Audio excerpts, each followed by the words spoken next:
अस्सलाम वालेकुम। आज लेक्चर नंबर 2 है related to chapter number 1 that is introduction to statistics. जो टॉपिक मेरे पास इस लेक्चर के अंदर कवर करना है वो क्या है?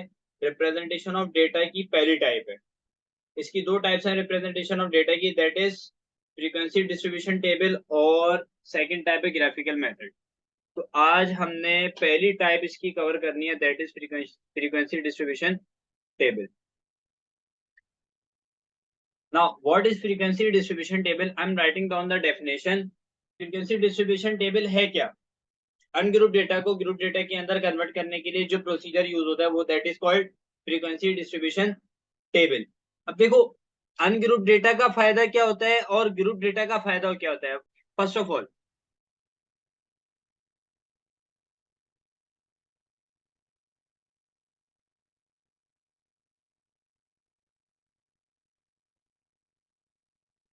अनग्रुप डेटा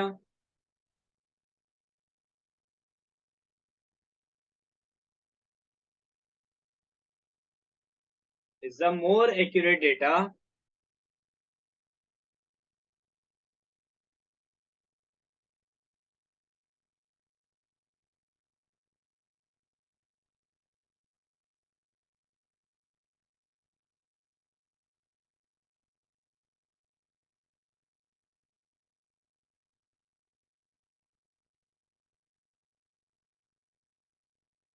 अनग्रुप डेटा का फायदा क्या होता है? देखो, ये मोर एक्यूरेट डेटा होता है as compare to group data. क्यों? क्योंकि because we can count this type of data. Group data हम काउंट वही कर सकते हैं, वो ग्रुप इंटरवल्स की फॉर्म में होता है। अनग्रुप डेटा आप इजीली काउंट कर सकते हो, ठीक है। और ग्रुप डेटा का फायदा हमारे पास क्या होता है?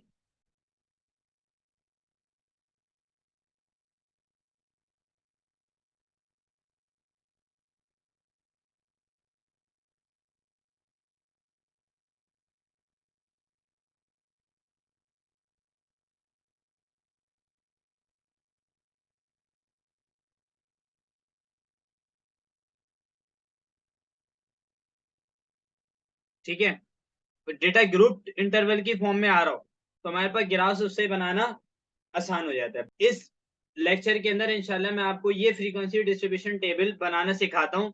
नेक्स्ट लेक्चर के अंदर हम लोग जब ग्राफ्स प्लॉट कर रहे होंगे, जब हम लोग ग्राफ्स ड्रॉ कर रहे होंगे, उससे आपको ये वाला point we can use group data to make graphs, ये आपको इजीली अंडरस्टैंडेबल होगा। Now we are going towards our first question. और जो बुक मैं फॉलो कर रहा हूँ, आपको प्लेलिस्ट का नेम के अंदर भी मेंशन होगा, यहाँ भी मैं बता देता हूँ। जो बुक मैं फॉलो कर रहा हूँ वो है probability and statistics for engineers and scientist bye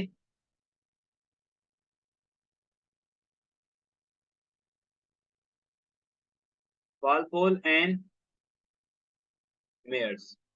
9th edition है। इसी से रिलेटेड मेरे पास पहला क्वेश्चन आ रहा है। क्वेश्चन नंबर 1.21 है। दैट क्वेश्चन इज, तो अनग्रुप डेटा तो आपके पास मौजूद है, अब आपको इसके अंदर क्वेश्चन क्या कर रहा है, ये मेरे पास वो मुझसे फाइंड आउट करने को कह रहे हैं कि इसका ग्रुप डेटा बनाओ। और ग्रुप डेटा बनेगा आपके पास स्टेप्स को फॉलो करते हुए। We are going to solve this question step by step so that we can understand how to make frequency distribution table. Step number 1 के अंदर we are finding the range. Now how to find the range? we have to see first of all the largest observation in the ungroup data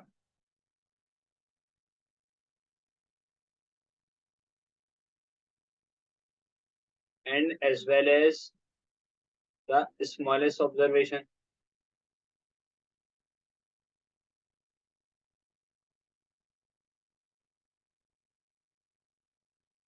Yes, largest observation इस पूरे data के अंदर आपको क्या नजर आ रही है? 22, 18, 135, इन सारे नंबर्स को आप देखो कि आपके पास लार्जेस्ट ऑब्जर्वेशन कौन सी है। तो मुझे जो यहाँ पर नजर आ रही है, माई लार्जेस्ट ऑब्जर्वेशन इज 158। यस और नो? तो 158 is my largest observation and what is my smallest observation. Smallest observation इस पूरे डेटा के अंदर मुझे क्या नजर आ रही है, 13।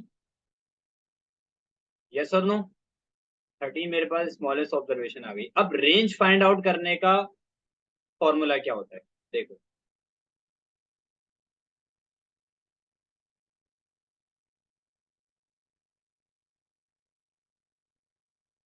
लार्जेस्ट ऑब्जर्वेशन माइनस कर दो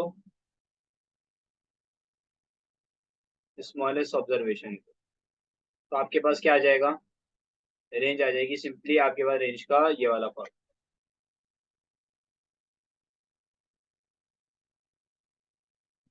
ठीक है। तो रेंज क्या आएगी मेरे पास, 158 माइनस 13, तो my range will be 145। Yes और no, this is my range. Now what is our step number 2।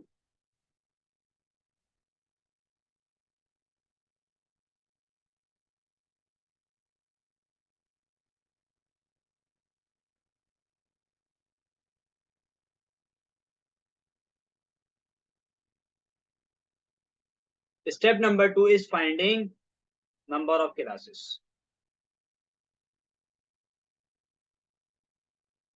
And number of classes denoted by K, ठीक है। नंबर ऑफ क्लासेस का सिंपली आपके पास फाइंड आउट करने का वे क्या है, प्रोसीजर क्या है, मेथड क्या है। I am writing down 2 power के greater than n, and what is n, total number of observations, n is my total number of observations,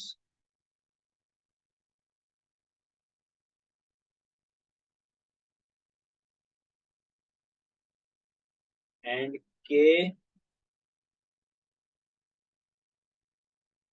number of classes। इस इक्वेशन देख के ही समझ में आ रहा होगा वो क्या है, that minimum वैल्यू ऑफ के। ऐसा नहीं है कि k की वैल्यू आप अपनी मर्जी से कुछ भी रख दो और कह दो कि ठीक है ये ग्रेटर देन n है ना, तो इक्वेशन तो सेटिस्फाई हो रही है। बट ये चीज भी देखनी है कि हमारे पास k की वैल्यू क्या होनी चाहिए, मिनिमम होनी चाहिए, वो मिनिमम वैल्यू जिस पर ये इक्वेशन सेटिस्फाई हो सके। दैट मिनिमम वैल्यू ऑफ के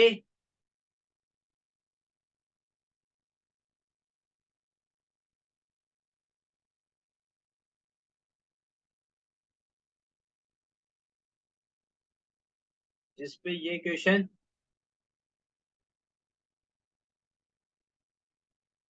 सेटिस्फाई हो जाए, ठीक है। सिंपल।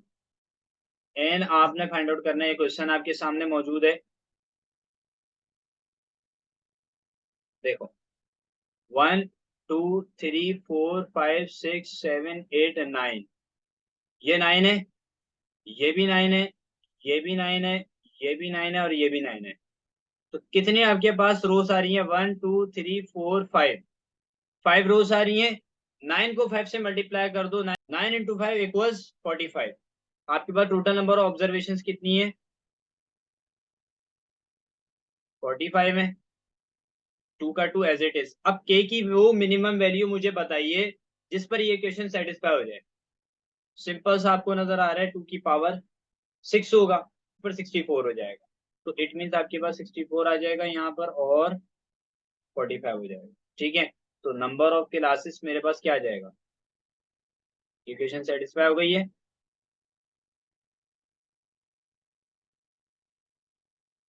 के इक्वल्स टू 6 हमारे पास इजीली आंसर आ जाएगा। ठीक है, now we have to see some conditions related to k. What are the conditions? This k, keep in mind, not in decimal, not in decimal,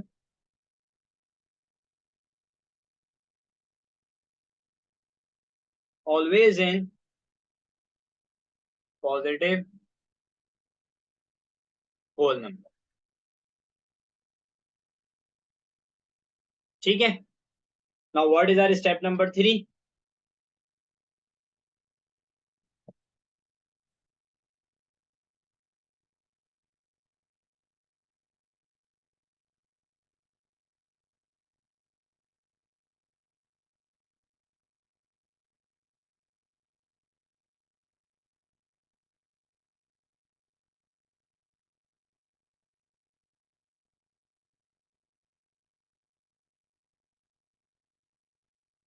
Step number 3 is our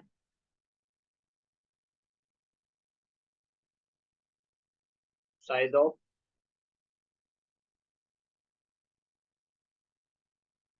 class interval. And what is the formula for finding size of class interval?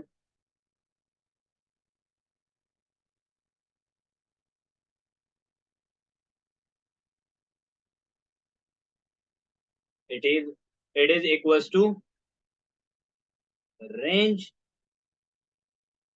divided by number of classes. Is it clear?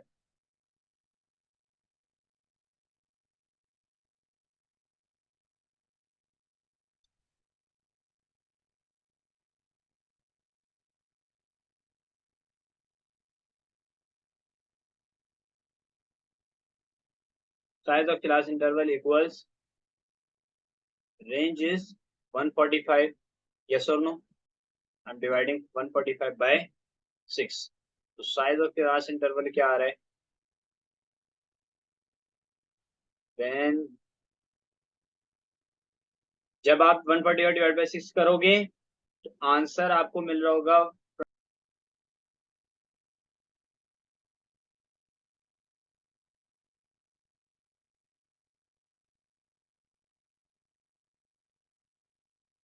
अब एक बात यहां पर देखना जरूरी है, 24.15 ये मेरे पास ऐसे नहीं लिखा रहेगा, मुझे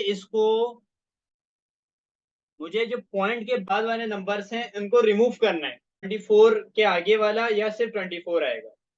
देखो, उससे रिलेटेड कुछ कंडीशंस हैं, कुछ पॉइंट्स हैं, वो यहाँ मैं मेंशन कर रहा हूँ ताकि इससे रिलेटेड कोई भी क्वेश्चन आपके पास है आप इजीली उसको सॉल्व कर लो। पॉइंट के बाद अगर जो नंबर है, जैसे ये आपके पास 24.15 है, ये जो नंबर है अगर ये 5 से ज्यादा है, ग्रेटर देन 5 है, तो पॉइंट से पहले वाले नंबर में +1 कर देंगे। ठीक है, ये बात समझ आ रही है? ग्रेटर देन 5 है, पॉइंट के बाद वाला नंबर ग्रेटर देन 5 है, 6 है, 7 है, 8 है या 9 है, सिंपली आप +1 कर दोगे पीछे पॉइंट से पहले वाले नंबर के अंदर।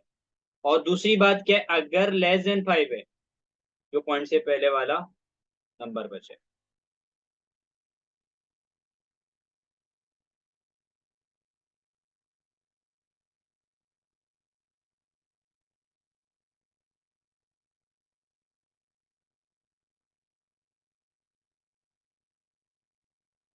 Without adding +1। अभी मुझे आप बताओ कि पॉइंट के बाद क्या नंबर आ रहा है? पॉइंट के बाद वाला नंबर देखना है, 1 आ रहा है। यस और नो? तो मैं इसको कैसे लिख सकता हूँ साइज ऑफ क्लास इंटरवल को? साइज ऑफ क्लास इंटरवल को मैंने कैसे लिखना है, क्योंकि लेस देन 5 है पॉइंट के बाद वाला नंबर, तो इट मीन्स विदाउट +1 के एडिशन के मैं आपको पॉइंट से पहले वाला नंबर एज इट इज लिख दूंगा. Now what is our step number 4? Step number 4 is are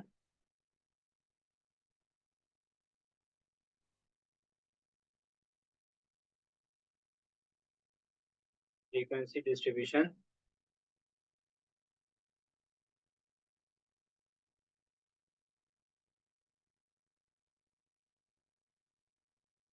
table. तो बेसिक सा टेबल मैंने अभी यहाँ पे आपको ड्रॉ करके दिखाया. देखो क्लास इंटरवल आप कैसे बनाते हो. सिंपल सा कॉन्सेप्ट है. आप जितनी भी ऑब्जर्वेशन आपको जो डेटा ग्रुप डेटा दिया हुआ है उसमें जो सबसे स्मॉलेस्ट ऑब्जर्वेशन है ना वो उठा लो. डेटा आपको दिया हुआ था, ये डेटा है. अब डेटा में स्मॉलेस्ट ऑब्जर्वेशन कौन सी है? 13, जो कि ये रहा. अब ये अगर आपको इनिशियल पॉइंट पता चल गया उसके बाद पूरा डेटा बनाना आपके लिए, फिर उसके बाद क्लास इंटरवल बनाना आपके लिए आसान है. कैसे होगा? देखो मेरे पास सबसे स्मॉलेस्ट ऑब्जर्वेशन कौन सी थी? 13 थी. ये लोअर क्लास लिमिट है और अब जो आएगी वो क्या है? अपर क्लास लिमिट होगी. अब अपर क्लास लिमिट मैं कैसे लिखूं? सिंपल सा कॉन्सेप्ट है. यहां पर वो पॉइंट लिख रहा हूं जिससे आपको ये कॉन्सेप्ट क्लियर हो जाएगा.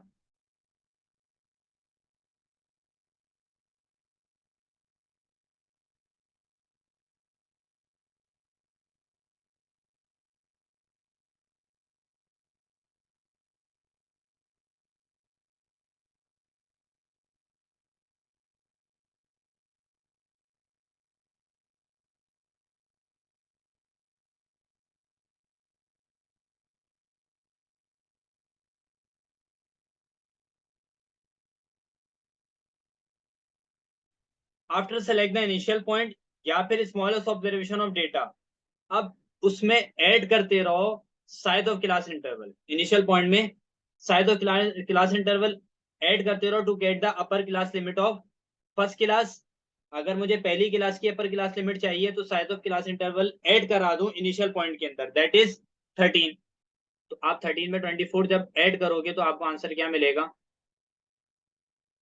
37. ऐसा ही है. अब मेरे पास सेकंड क्या हो जाएगा? 37. सेकंड क्लास बना रहा हूँ, 37 हो जाएगी. मैं आपको डिफाइन करता हूँ कि बेसिकली ये मैं कौन सा टेबल बना रहा हूँ. देखो टेबल्स की भी दो टाइप हैं.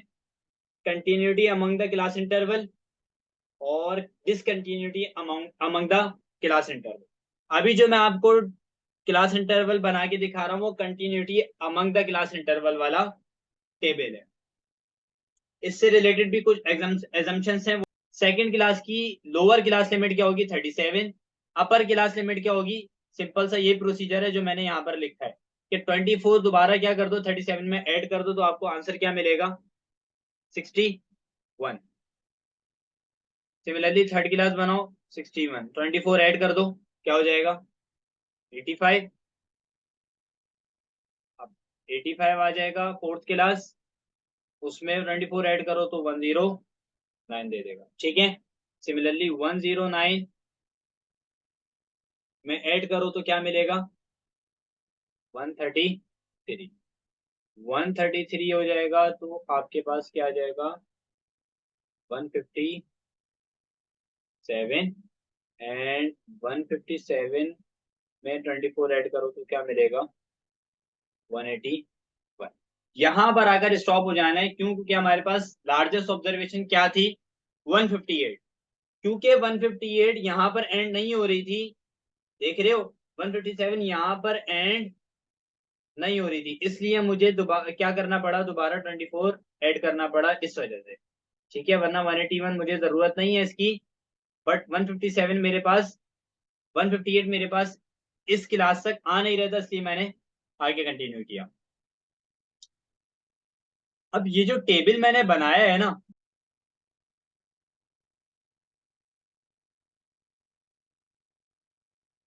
कंटिन्यूटी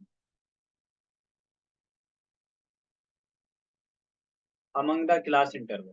क्लास इंटरवल अगर आपके पास इस फॉर्म में लिखा है तो वो क्या कहलाते हैं? Basically continuity among the class interval. अब एजम्पशन क्या है कंटिन्यूटी फ्रीक्वेंसी डिस्ट्रीब्यूशन टेबल की? Lower limit is exact but the upper limit is approximated. Exact it means included. ठीक है, एग्जैक्ट मीन इंक्लूडेड और अप्रोक्सीमेटेड मींस नॉट इंक्लूडेड या neglected. ठीक है, इट मींस आपका इस पॉइंट से आपको क्या बात समझ में आई?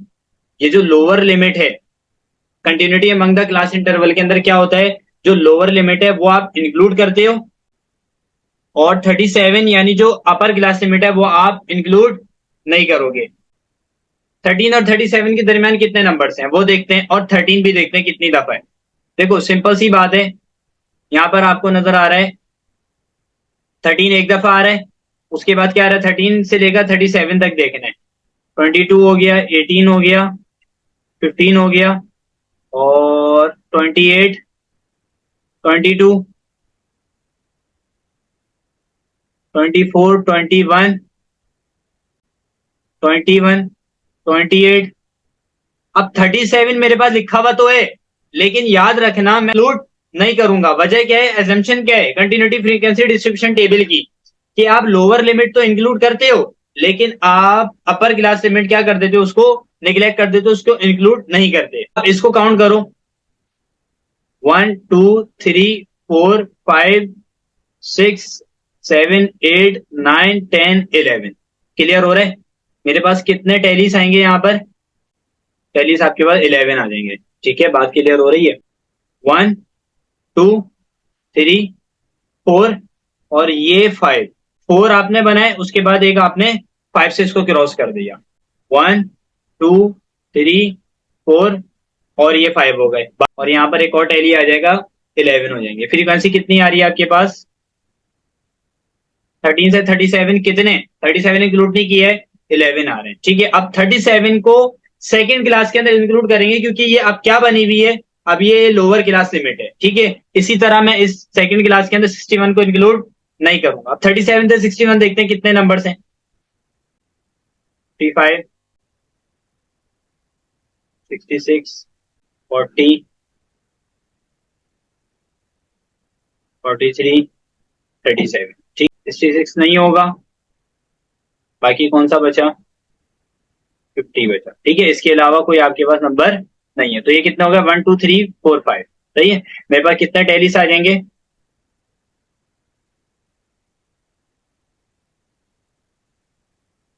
पर टैलीस कितने आ जाएंगे? 1, 2, 3, 4, 5. 5 ही आ रहा है. यस. अब 80, अब 61 to 81, 85 देखना है कितने नंबर हैं. 66, 70, 74, हाँ, 59, 78,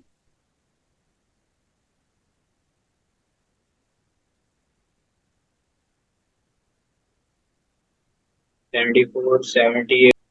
ये हो गए. ठीक है, मेरे पास कितने आ रहे हैं? 1, 2, 3, 4, 5, 6, 7, 8, 9. 9 मेरे पास यहाँ पर नंबर्स आ रहे हैं, तो टैलीस कितने आ जाएंगे? 9 टैलीस यहाँ पर इजीली आ जाएंगे. 1, 2, 3, 4, 5. 1, 2, 3, 4. ये आपके पास कितने हो गए? टोटल 9 हो गए. अब कहां से कहां तक देखना है? 85 to 109. 1, 2, 3, 4, 5, 6, 7, 8, 9 और ये 89. 1, 2, 3, 4, 5, 6, 7, 8, 9, 10. कितने टेलिस मेरे पास यहाँ पर आएंगे? 1, 2, 3, 4, 5. 1, 2, 3, 4, 5. 10 आपके पास टेलिस आ गए. अब 109 से 133 तक देखना है. ये हो जाएगा, ये हो जाएगा, ये हो जाएगा, ये हो जाएगा. ठीक है, और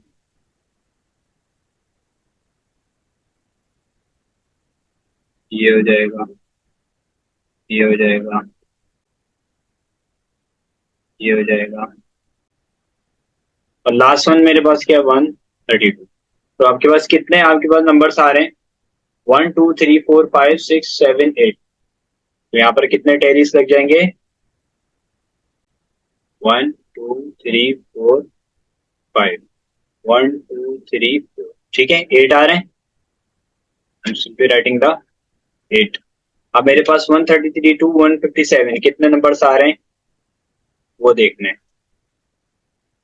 पूरे डेटा को आप देखोगे तो आपको कितने नंबर मिलेंगे, सिर्फ एक ही नंबर मिलेगा, इसके अलावा कोई नंबर आपको नहीं मिलेगा। तो इट मीन्स यहाँ पर आपके पास क्या आ जाएगा, एक ही टैली आ जाएगा, 1 आ जाएगा, ठीक है। और 157 to 181 कितने नंबर्स आ रहे हैं वो देख लेते हैं। तो यहाँ पर आपको कितने नंबर्स मिलेंगे, सिंपली एक ही नंबर आपको यहाँ मिलेगा, दैट इज 158। सही है, यहाँ पर भी एक आता है। अब ये सही है या गलत है, इसका आइडिया कब होगा, जब मैं इसका आंसर फाइंड आउट करूंगा। देखो आंसर फाइंड आउट करते हैं, फिर मैं उससे रिलेटेड आपको एक पॉइंट बताता हूँ। सबका सम करो, तो आपको सबका सम करने पर क्या मिलेगा, 45। जो हमारे पास फ्रीक्वेंसीज आई है हमारे पास करेक्ट है। इसके पीछे वजह क्या है कि आपके पास टोटल नंबर ऑफ ऑब्जर्वेशन कितनी है, 45। तो फ्रीक्वेंसी बेसिकली है ही क्या, आपके पास नंबर ऑफ ऑब्जर्वेशन ही है, तो हमारा आंसर करेक्ट आए।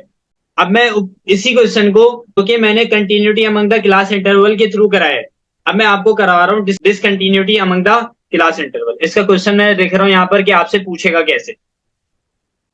तो ये क्वेश्चन मेरे पास है, प्रीवियस क्वेश्चन ही को मैंने यूज करना है। अब जो मैंने ग्रुप डेटा टेबल बनाना है वो इन स्टैटिक लिमिट्स को यूज करते हुए बनाना है।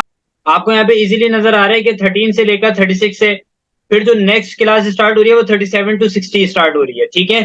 तो इट मीन्स ये वाला जो टेबल आपको दिया है ग्रुप डेटा का, ये क्या है,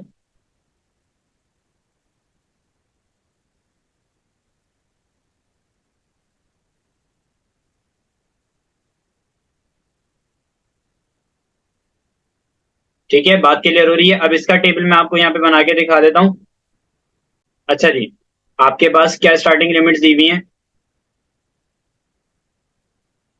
13 से 36। देखो आपके पास टैलीस एज इट इज वही आएंगे, ये टेंशन लेने की जरूरत नहीं है कि दोबारा हमें टैलीस मार्क करने पड़ेंगे। अब दोबारा ख्वारी करने की जरूरत नहीं है। सिंपल सा काम क्या है, हमने कंटिन्यूटी वाले टेबल के अंदर भी क्या किया था, 37 इंक्लूड तो हुआ ही नहीं था। बात समझ आ रही है, वो तो हुए सेकंड क्लास के अंदर इंक्लूड था। तो जो टैलीस आपने उधर मार्क की थी सेम एज इट इज आप यहाँ पे भी मार्क करोगे। तो मैं मार्क नहीं करके दिखाऊंगा, डायरेक्ट मैं फ्रीक्वेंसी की वैल्यूज डाल दूंगा। 13 to 36 हो गया, उसके बाद कहाँ से स्टार्ट होगा ये, 37 to 60। फिर कहां से स्टार्ट होगा, 61 to 84, 85 to 108, फिर 109, 132, ठीक है। और 133,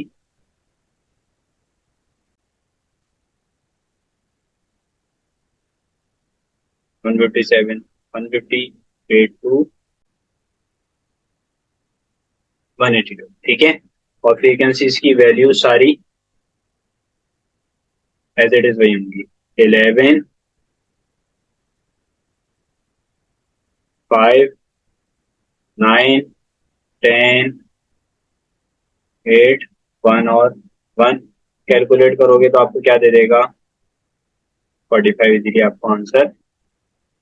बात क्लियर हो रही है, यस और नो। ये मैंने आपको बता दिया, discontinuity among the class interval इस तरह से ड्रॉ होगा।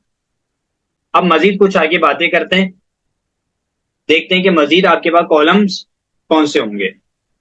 मैंने आपको समझाने वो क्या है, ये तो बेसिकली हमारे पुराने क्लास इंटरवल फ्रीक्वेंसी। अब ये जो आ रहा है ये क्या है, क्लास बाउंड्री। ये मेरे पास मिड पॉइंट वाला, और ये मेरे पास है कम्युलेटिव फ्रीक्वेंसी का।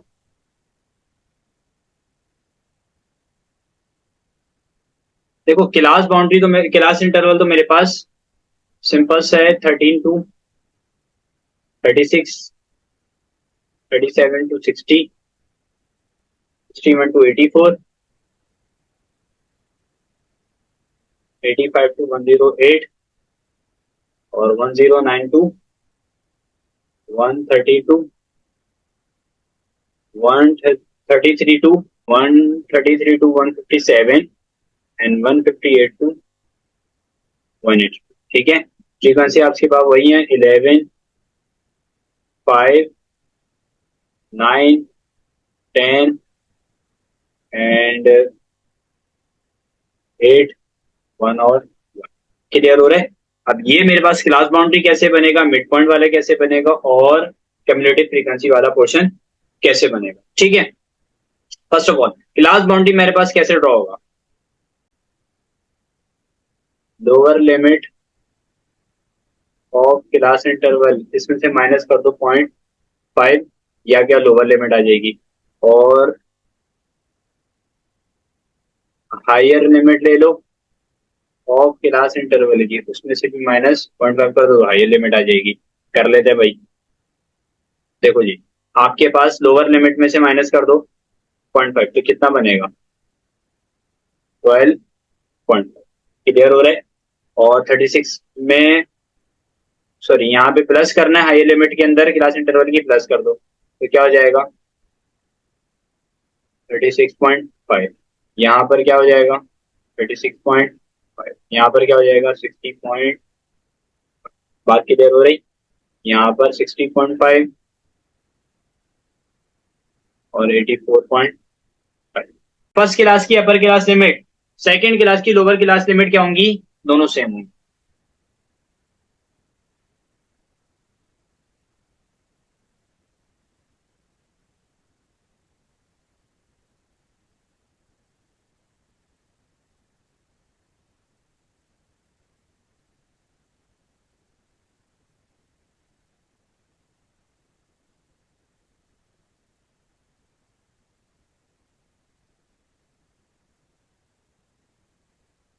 ये बात क्लियर हो रही है, यस और नो?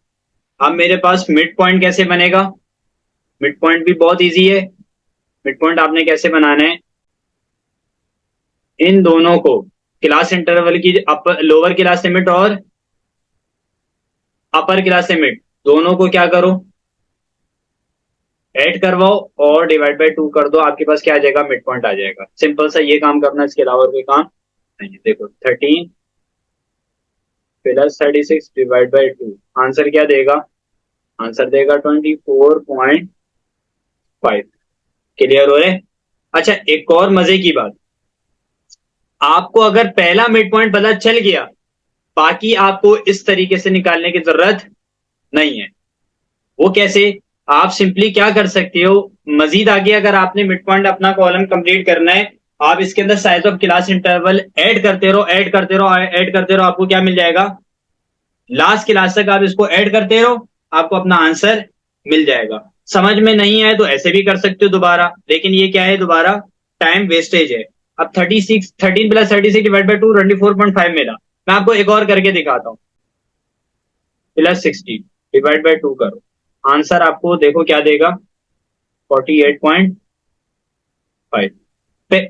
मजा ना आए तो पैसे वापस। तो 24.5 में प्लस 24 करोगे, आंसर क्या देगा 48.5 देगा। अब मैं मजीद ख्वारी नहीं काट रहा हूं, मैं क्या करता हूं, अगर मैं 24 प्लस करूंगा 48.5 में क्या मिलेगा 72.5 मिलेगा, इसके अंदर ऐड करूंगा तो मिलेगा क्या 96.5 मिलेगा। नेक्स्ट मेरे पास जो टर्मिनोलॉजी है वो क्या है, कम्युलेटिव फ्रीक्वेंसी। ये क्या कहलाती है,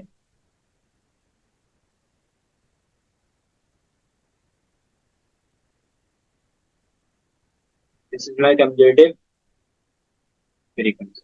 ठीक है, अब ये कैसे फाइंड आउट होगी, इसको भी, इसके लिए भी बहुत इजी वे है। वो क्या, देखो आपके पास पहली फ्रीक्वेंसी क्या है, जो पहली फ्रीक्वेंसी है वो एज इट इज आपने यहाँ पे लिख दी। क्लियर हो रहा है? अब इसके अंदर आप क्या करते रहो, नेक्स्ट फ्रीक्वेंसी ऐड करो। 11 आपके पास इनिशियल फ्रीक्वेंसी थी, वो मैंने लिख दी एज इट इज। अब सेकंड फ्रीक्वेंसी मुझे कम्युलेटिव फ्रीक्वेंसी कैसे मिलेगी, जो मेरे पास इनिशियल फ्रीक्वेंसी थी उसके अंदर मैंने नेक्स्ट फ्रीक्वेंसी को क्या कर दिया, ऐड करवा दिया, तो मेरे पास क्या आ जाएगा 60। क्लियर हो रहा है? सिमिलरली 16 मेरे पास अब प्रीवियस फ्रीक्वेंसी आ गई, इसमें क्या ऐड करा दो, इसमें 9 ऐड करा दो, तो आपके पास क्या आ जाएगा 25। अब 25 आ चुका है, 25 के अंदर 10 ऐड करा दो, क्या मिल जाएगा 35। 35 आ चुका है, 35 के अंदर 8 ऐड करा दो तो क्या मिल जाएगा, सही है। 43 के अंदर 1 ऐड करा दो, 44 हो जाएगा। 44 के अंदर 1 ऐड करा दो तो 45 हो जाएगा। प्रीवियस फ्रीक्वेंसी के अंदर नेक्स्ट फ्रीक्वेंसी आप जस्ट ऐड करते रहो, आपको क्यूमुलेटिव फ्रीक्वेंसी मिल जाएगी। अब इससे रिलेटेड मैंने एक बात करनी है जो आपको बेहतरीन तरीके से समझ में आ जाएगी, वो क्या है, देखो याद रखना हमेशा, ये जो सी एफ है ना, क्यूमुलेटिव फ्रीक्वेंसी,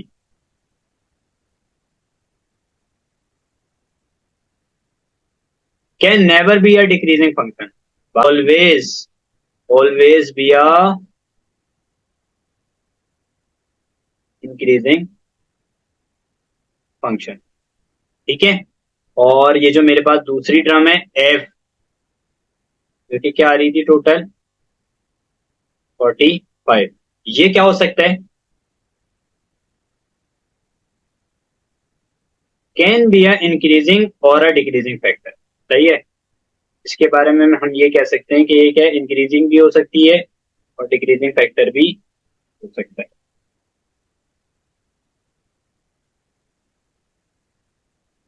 बस एक और मेरे पास यहां पर कॉलम बनेगा,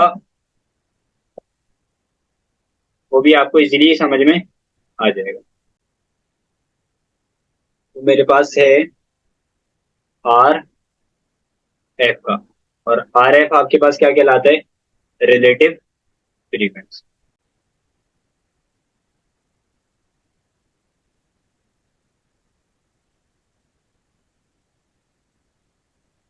क्लियर हो रहा है, ये रिलेटिव फ्रीक्वेंसी है, और ये फाइंड आउट कैसे होता है, इसका क्या फॉर्मूला है, इसका फॉर्मूला यहाँ में मेंशन करता हूँ। इसका सिंपल सा फॉर्मूला है F upon summation F, individual frequency divide by sum of all frequencies, अगर आप करोगे तो आपको क्या मिल जाएगा, रिलेटिव फ्रीक्वेंसी मिल जाएगी। अब आपके पास फ्रीक्वेंसी का पोर्शन कहाँ पे, पहली फ्रीक्वेंसी क्या है 11, अब 11 डिवाइड बाय 45, यही है। तो आपके पास क्या आंसर आएगा 0.24, 2 डिजिट तक मैं ले लेता हूँ तो आंसर क्या देगा 0.24, और अगर मैं सेकंड करता हूँ तो क्या आ जाएगा 5/45, तो क्या आंसर आएगा 0.11 आ जाएगा। सिमिलरली अगर मैं करूँ 9/45, तब क्या आंसर देगा, तब दे देगा 0.2, सही है। और 10/45, तो आंसर क्या मिलेगा 0.178, और फिर 8/45 करो तो क्या देगा, तो क्या देगा 0.178 दे रहा होगा। आप क्या कर लो 0.18 कर लो, और यहाँ पर क्या दे रहा होगा 1/45, ये भी 1/45, तो आपका आंसर क्या दे रहा होगा 0.02, ये भी क्या दे रहा होगा 0.02। यहाँ तक आपके पास ये टेबल्स बनाना कंप्लीट होता है। मैं एक क्वेश्चन आपको इससे रिलेटेड करवाता हूँ कि आपको रिलेटिव फ्रीक्वेंसी बेसिकली क्या चीज बताती है।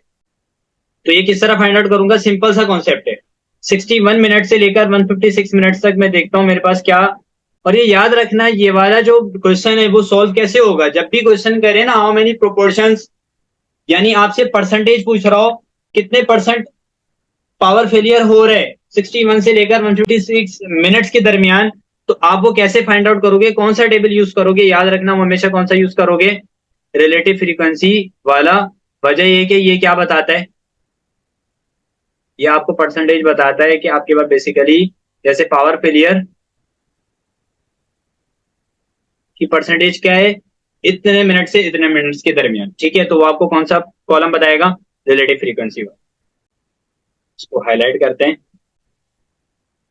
इन सबको आप ऐड करा दो, आपको क्या मिल जाएगा, हाउ मेनी प्रोपोर्शंस, यानी आपको जो आपने आंसर फाइंड आउट करना है वो आपको इजीली मिल जाएगा।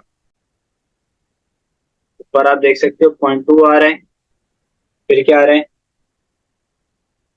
0.22 आ रहा है, 0.178 था, मैंने उसको क्या कर दिया 0.18 कर दिया, और क्या आ रहा है 0.02।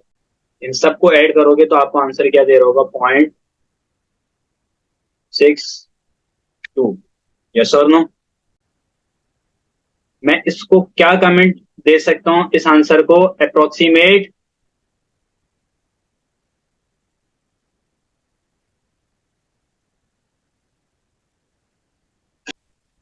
areas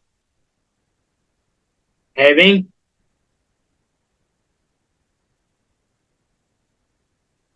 power failures in 61 to 157 minutes। सब एक मिस्टेक हो गई थी जो मैंने करेक्ट कर दी है। यहाँ पर बिटवीन 61 मिनट्स टू 156 मिनट्स ही होगा। देखो ये जो हमारे पास टेबल दिया हुआ था discontinuity among the class interval का टेबल था, ऐसा ही है। तो इसकी स्टार्टिंग लिमिट्स उन्होंने खुद मेंशन की थी 13 टू 36 है, 37 टू 60 है। यहाँ पर हमसे मिस्टेक क्या होती है, हमने 157 लिखा हुआ था। बात क्लियर हो रही है? यहाँ पर भी जस्ट मैंने 133 टू 156 किया, 157 टू 180 की है, क्योंकि discontinuity among the class interval का टेबल है। यहाँ पर इस लेक्चर को एंड करते हैं। फर्दर कॉन्सेप्ट्स इंशाल्लाह फर्दर लेक्चर्स के अंदर हम डील कर रहे होंगे। आई होप कि आपको ये लेक्चर क्लियर हो गया होगा। Kindly mention your queries in the comment box.